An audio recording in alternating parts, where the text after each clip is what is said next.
Hello everyone, welcome to my YouTube channel exam target 24। तो कैसे आप सभी, आई होप आप शानदार होंगे और आपकी तैयारी बिल्कुल शानदार तरीके से चली होगी। जैसा कि हमने 2 दिन पहले एक पोल कराया था कि पेट का जो प्रैक्टिस सेट है वो कितने बजे कराया जाए, सुबह में या शाम में। तो आप लोगों ने सबसे ज़्यादा जो है 9 बजे के टाइम पे जो है पोल किया है। तो हम यह सेट रोज़ सुबह 9 बजे लेकर आएंगे और यह प्रैक्टिस सेट RWA की बुक जो है जिसमें 30 प्रैक्टिस सेट दिए हुए हैं, उसी बुक से प्रैक्टिस सेट ली गई है। तो यदि आपकी तैयारी कंप्लीट हो गई है या फिर 50% से ऊपर हो गई है तो आप इस प्रैक्टिस को जरूर अटेम्प्ट करें। और मैं कहना चाहूँगा कि आप साथ में एक पेन और पेपर लेके बैठें जहाँ से कुछ आप एडिशनल इन्फॉर्मेशन को नोट कर पाएँ। तो चलिए शुरुआत करते हैं आज के इस सेशन की और लेते हैं आज के इस सेशन का पहला क्वेश्चन। लौह युग को यह नाम इसलिए दिया गया है क्योंकि इस समय के दौरान मध्य पूर्व और दक्षिण पूर्वी यूरोप में औजारों एवं हथियारों में मुख्य रूप से डैश की जगह लोहे का इस्तेमाल होने लगा था। क्या पीतल है, पत्थर है, लकड़ी है या फिर कांसा है? तो यह जो है कांसा हो जाएगा। ऑप्शन नंबर डी करेक्ट है। देखिए, कांस्य युग के पतन ने लौह युग का मार्ग क्या किया था, प्रशस्त किया था। और लौह युग के दौरान मध्य पूर्व और दक्षिण पूर्वी यूरोप में औजारों एवं हथियारों में कांसे की जगह लोहे का उपयोग होने लगा था। ठीक है, यानी कि ऑप्शन नंबर इसका डी करेक्ट है। आइए दूसरा क्वेश्चन लेते हैं। निम्नलिखित में से कौन वज्जी महाजनपद की राजधानी थी? गया, वैशाली, पाटलिपुत्र या फिर अंग? तो जो वज्जी महाजनपद की राजधानी थी वह थी Vaishali. Option number B correct हो जाएगा। कुछ देख लीजिए, कुछ महाजनपद देख लेते हैं और उसकी राजधानी, जैसे सूरसेन, जो सूरसेन है उसकी राजधानी मथुरा थी। वत्स वत्स जो है ये कौशाम्बी की राजधानी थी। और कुरु जो है इंद्रप्रस्थ की राजधानी थी। कौशल कौशल जो है कौशल की राजधानी श्रावस्ती या फिर अयोध्या थी। और मगध जो है ये गिरिव्रज या फिर राजगिरी राजधानी थी किसकी, मगध की। और मत्स्य जो है मत्स्य की राजधानी विराटनगर थी। ठीक है, चलिए आगे देखते हैं। हर्षवर्धन द्वारा कितने संस्कृत नाटक लिखे गए थे? तो यह 3 लिखे गए थे। ऑप्शन नंबर सी करेक्ट है। और वह नाटक कौन कौन सा था? प्रियदर्शिका, रत्नावली और नागानंद। यह 3 नाटक जो है हर्षवर्धन के द्वारा लिखा गया था। तो इस तरह से ऑप्शन नंबर इसका सी करेक्ट है। अगला क्वेश्चन लेते हैं। चौथा है, डैश में बाबर ने पानीपत में इब्राहिम लोदी को हराया था। तो वो यह कब हुआ था? 1526 में हराया था बाबर ने किसको? इब्राहिम लोदी को। देखिए, पानीपत का जो प्रथम युद्ध है वह अप्रैल 1556 ईस्वी में मुगल संस्थापक बाबर एवं दिल्ली के सुल्तान इब्राहिम लोदी के मध्य हुआ था। कब? 1526 ईस्वी में। बी ऑप्शन करेक्ट है। अब देखते हैं कि 1928 में क्या हुआ था। 1528 में यह हुआ था, चंदेरी का युद्ध हुआ था इसमें। कब? 1528 में। यह हुआ था बाबर के मध्य और मेदिनी राय के मध्य हुआ था। कौन सा? खानवा का युद्ध, चंदेरी का युद्ध हुआ था। अशोक ने धम्म के प्रचार के लिए किस नए पद का निर्माण किया था? समाहर्ता, राजूकाश, बोधिसत्व या फिर धम्म महामात्र? तो अशोक ने धम्म के प्रचार के लिए धम्म महामात्र पद का निर्माण किया था। ऑप्शन नंबर डी करेक्ट हो जाएगा। और अशोक ने धम्म के प्रचार के लिए धम्म महामात्र का निर्माण किया था। और प्राचीन भारत में राज्य की शासन व्यवस्था के अंतर्गत धम्म महामात्र नामक राज्य कर्मचारियों की नियुक्ति भी होती थी। और धम्म महामात्र का कार्य राज्य में धर्मानुशासन का निर्माण करने का था।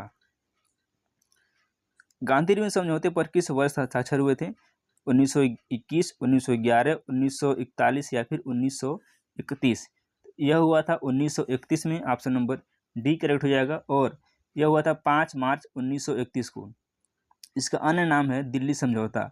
और सरोजिनी नायडू ने इस समझौते को 2 महात्माओं का मिलन कहा था। किसको? गांधी इरविन समझौते को। इस तरह से ऑप्शन नंबर डी करेक्ट है। कब हुआ था?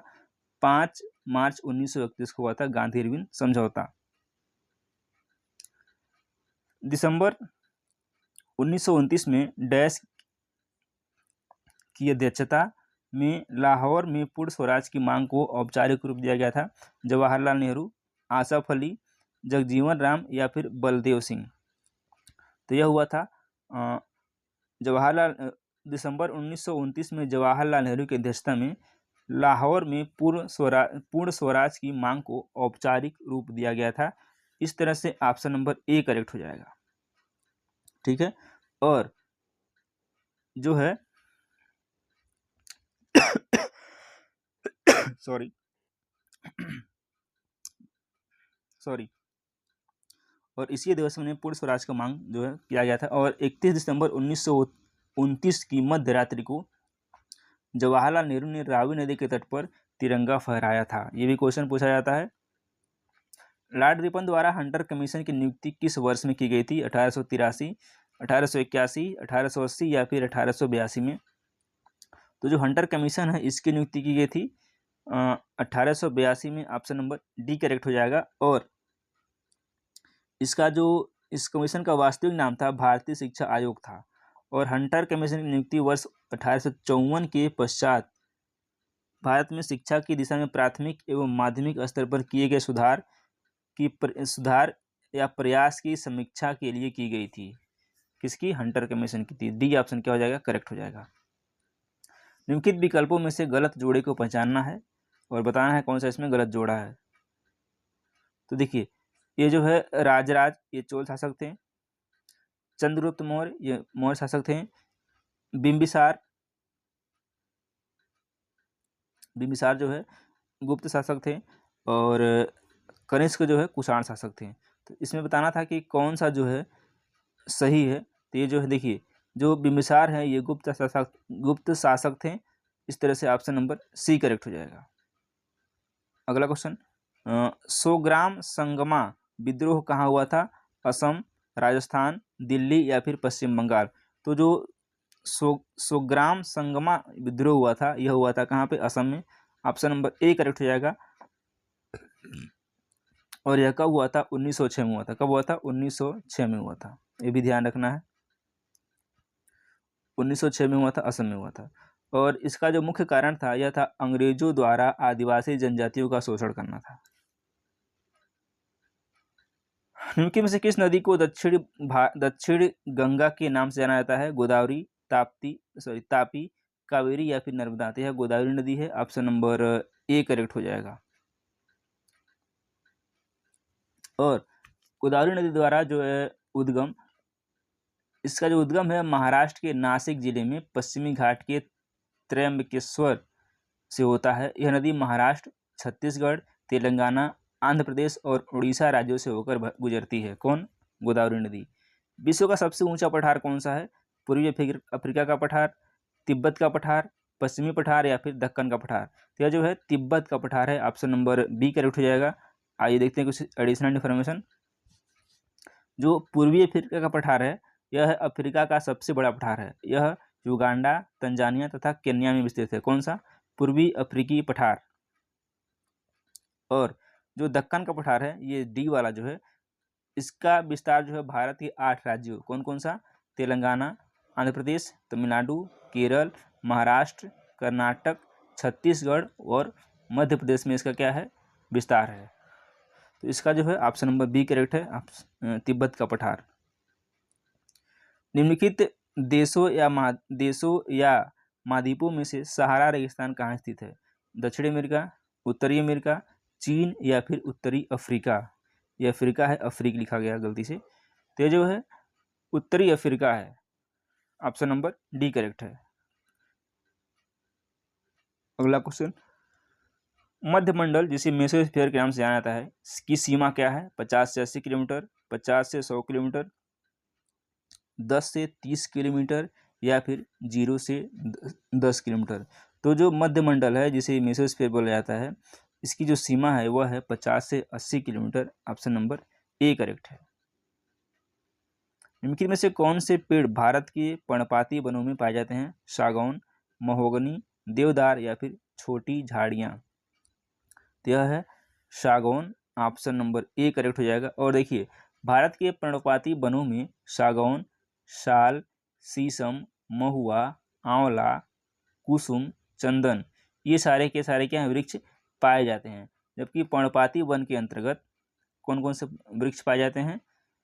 ये जो है उत्तरी पूर्वी राज्यों, हिमालय की तलहटी, पश्चिमी घाट के पूर्वी ढलानों और उड़ीसा में पाए जाते हैं। चलिए अगला क्वेश्चन लेते हैं। संसद की संयुक्त बैठक डैश के नियमों द्वारा संचालित होती है? राज्यसभा, राष्ट्रपति द्वारा विशेष नियमावली, लोकसभा, मंत्रिमंडल द्वारा उल्लिखित विशेष नियमावली। यह जो होता है यह होता है लोकसभा संयुक्त के विनियमों द्वारा ये संचालित होता है। सी ऑप्शन क्या है करेक्ट हो जाएगा। और भारतीय संविधान के अनुच्छेद 108 में दोनों सदनों की संयुक्त बैठक का प्रावधान है। किसी साधारण विधेयक पर गतिरोध की स्थिति में राष्ट्रपति संसद की संयुक्त बैठक बुला सकता है और लोकसभा का अध्यक्ष दोनों सदनों की संयुक्त बैठक की अध्यक्षता करता है। कौन? लोकसभा का अध्यक्ष। भारत की संविधान सभा में ऐतिहासिक उद्देश्य संकल्प को निम्नलिखित में से किसके द्वारा प्रस्तुत किया गया था? डॉक्टर राजेंद्र प्रसाद, जवाहरलाल नेहरू, मौलाना अबुल कलाम आज़ाद या फिर के.एम. मुंशी। तो यह जो है पंडित जवाहरलाल नेहरू के द्वारा प्रस्तुत किया गया था। बी ऑप्शन क्या है करेक्ट हो जाएगा। और यह कब प्रस्तुत किया गया था? 13 दिसंबर 1946 को।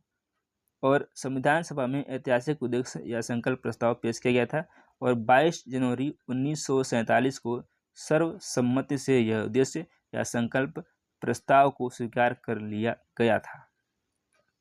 अगला क्वेश्चन, भारतीय संविधान का निम्नलिखित में से कौन सा भाग राज्य के नीति निर्देशक सिद्धांतों से संबंधित है? भाग 4, भाग 11, भाग 14 या फिर भाग 20। तो यह जो है भाग 14 है। ऑप्शन नंबर ए करेक्ट हो जाएगा। आइए देखते हैं भाग 11 में क्या है। तो इसमें अनुच्छेद 245 से 263 के बीच में है संघ और राज्यों के बीच संबंध। अनुच्छेद 14 की बात की जा रही है, यह जो है 308 से 323 के बीच में है और संघ और राज्यों के अधीन जो सेवाएं हैं यह आता है भाग 14 के अंतर्गत, अनुच्छेद 308 से 323 के बीच में। और अब है भाग 20, यह जो है अनुच्छेद 368 है। इसमें संविधान का संशोधन का प्रावधान है। तो इस तरह से इसका जो करेक्ट आंसर है ऑप्शन नंबर ए भाग 4। भारतीय संविधान का कौन सा अनुच्छेद धन विधेयक की परिभाषा देता है? अनुच्छेद 56, अनुच्छेद 110, अनुच्छेद 72 या फिर अनुच्छेद 121। तो जो धन विधेयक का परिभाषा देता है वह है अनुच्छेद 110। ऑप्शन नंबर बी बिल्कुल करेक्ट है। लास्ट क्वेश्चन इस सेशन का, 86वें संवैधानिक अधिनियम 2002 द्वारा निम्नलिखित में से कौन सा मौलिक कर्तव्य जोड़ा गया था? देखिए कौन सा है। तो यह है सार्वजनिक संपत्ति की सुरक्षा करना, 6 से 14 वर्ष के बीच के अपने बच्चे को शिक्षा के अवसर प्रदान करना, प्राकृतिक पर्यावरण का संरक्षण और सुधार करना, या फिर डी है भारत की संप्रभुता, एकता और अखंडता को बनाए रखना। इसका जो करेक्ट आंसर हो जाएगा ऑप्शन नंबर बी, 6 से 14 वर्ष के बीच के अपने बच्चे को शिक्षा के अवसर प्रदान करना। ऑप्शन नंबर बी करेक्ट है। इस वीडियो को यहीं तक रखते हैं और उम्मीद करते हैं कि आपको वीडियो पसंद आता है। वीडियो पसंद आए तो वीडियो को लाइक करें और चैनल को सब्सक्राइब करें। बहुत बहुत धन्यवाद।